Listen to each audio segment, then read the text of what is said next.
Well, I just started high school and they asked me what I wanted to do. I said, I want to cure HIV. Now here I am, about what, 11 years after HIV positive for 15 years. Why I was worried was because back in school when they used to talk about HIV, they used to say, you live with HIV for 10 years and then you catch AIDS and then you die. After my diagnosis, my sisters, they found out, they got together and then they took me back to my hometown, and that's where I started treatment. I've always wanted to be an advocate.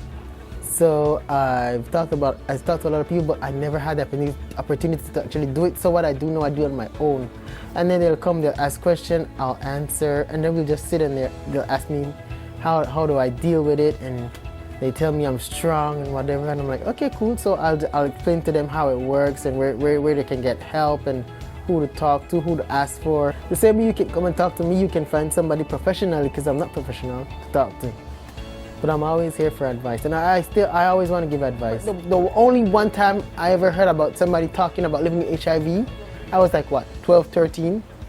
And that's what we need more in the community. We need people to open up more. If you're out there and you want to be an activist, then you can do it on your own. Like me, I just walk around and I talk to people. People are like, okay, well, Kevin, how? And for me, I use my ABCs. I'm like, A, abstinence, B, be careful, C, condomize, and we can always choose D, which is death. It's up to you.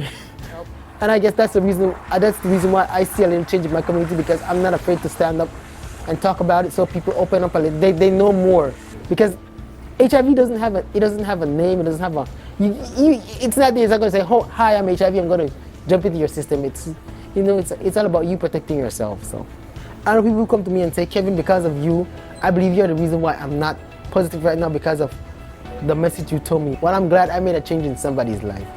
Well, I believe I am key because I'm actually I'm living with it, so I know what's going on. I believe family and community are key, because when you have family support and friends support and the community supporting you, it's very easy. So I believe they are the key.